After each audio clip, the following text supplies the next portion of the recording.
And you are going to be a very happy person in life. And for Jaylen Brown, who was obviously given the same advice, his was post-game live interviews, because he clearly loved the heck out of doing it with Tristan right here. The little squat, the little moving around, the Miss Mary Mac. He loves them. You know why? Because the Celtics won last night. Celtics won. Your Lakers, Nick, lost. Celtics, 5th place in the East. The Lakers are 5th place in the West. As Eric Mangini will tell you, one team and only one team is emerging. The Celtics tied for the best record in April. The Lakers are at 500. I hate to be the way to state the obvious here, but either you're hot or you're not. So I know 3/4 of the Lakers are missing, but NBA Finals preview, perhaps. Maybe we got something here. Nobody's talking about it. I'm just throwing it out there. Just throwing it out there. Welcome to a play that's so good it tried to sneak into the Celtics highlight. Look at Sidney Crosby, middle of the ice, number 87, doesn't have a stick because he gave it to a defenseman. Doesn't matter. Got a stick from his buddy, the equipment manager, ended up scoring a goal. Hey, Sidney, here's your stick. Here's a fresh one. Boom. Thank you very much. I'll come down here and score a goal. Great job by Sidney Crosby. Great job by the Penguins. And you know what? Extra A+ job by the equipment manager. You count it as an assist. Got a real hockey assist, even though you don't even have skates on. Congratulations, buddy. That's awesome. That's great. That's great. Hockey is awesome. Hey, let's talk about the quarterback conundrum up in New England, as in, well, who's it going to be? Lucky for us all, the one guy that knows is the birthday boy, Bill Belichick. Happy birthday today, Mr. Belichick.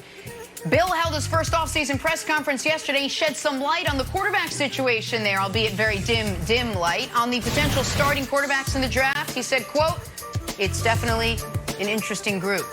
On what he's looking for in a quarterback, he said, quote, "There's a lot of ways to do it." And on if he'd reach an overdraft a quarterback, he said, quote, "That applies to every position on the board." It's classic Belichick. Always the overshare. Eric Mangini, Coach Mangini, our oversharer, is back with us now. But, Nick, let me start with you. How much pressure you think is on Belichick to draft the next franchise quarterback heading into this season now?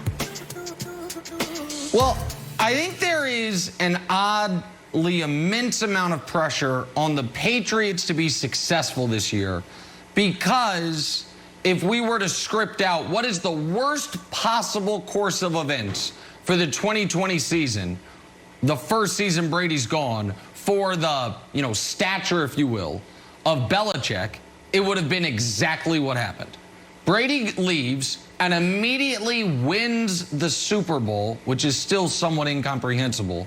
And the Patriots missed the playoffs for just the second time in nearly 20 years. By the way, the last time they missed the playoffs, Brady didn't play that season either.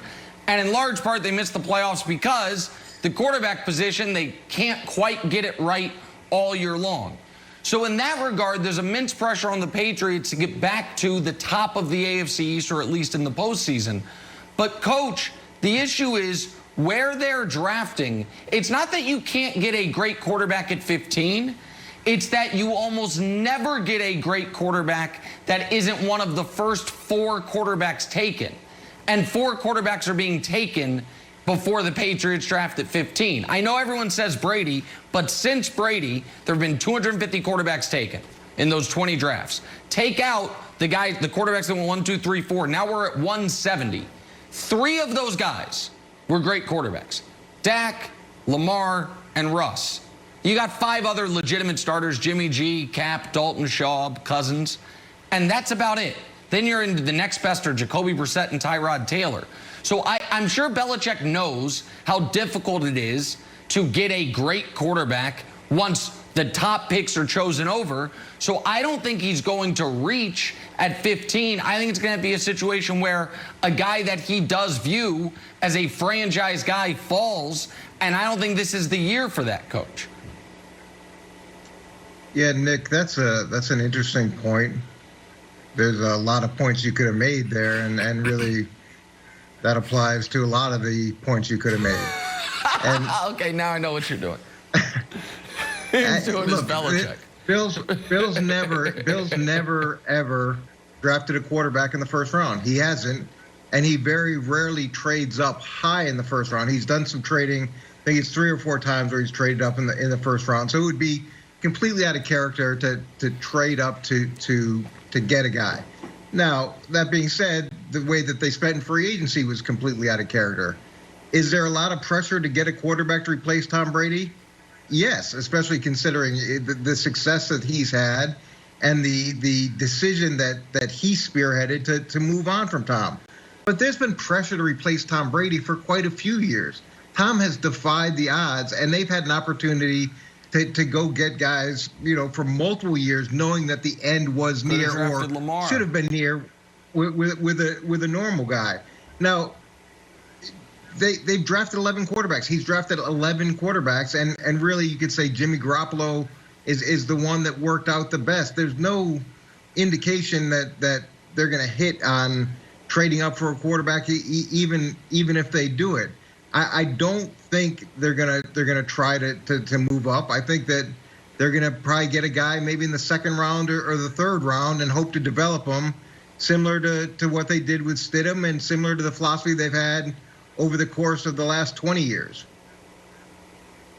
Well, then, Coach, with all that being said, it seems like there's no sense of urgency in New England because there was a lot of quarterbacks out there on the move this year, and there was only one a quarterback that was attached to the Patriots, and that was Stafford. And the only thing that came out there was, well, I don't want to go to New England. That was the only thing. So if there was a sense of urgency, then that means there was pressure. There's no sense of urgency, so that's why there's no pressure on Bill Belichick. Let's go back to 2001 when his dynasty started. You were there. What happened week 2, Coach? Drew Bledsoe knocked out. Insert Tom Brady, 6th-round draft pick, sitting at 199th, the 199th pick. What happened then? He went 11-5. You guys won a championship. It wasn't about the quarterback. It was about the system. And now you fast forward to 2008, first week of the season, Tom Brady goes down. He snaps his ACL. Insert Matt Castle. They won 11 games. And I feel like that was the year that truly defined Bill Belichick, where everyone around said he is the GOAT. He is the greatest of all time. How did he do it with Matt Castle? Fast forward to 2016. What happens? Deflategate. Deflategate.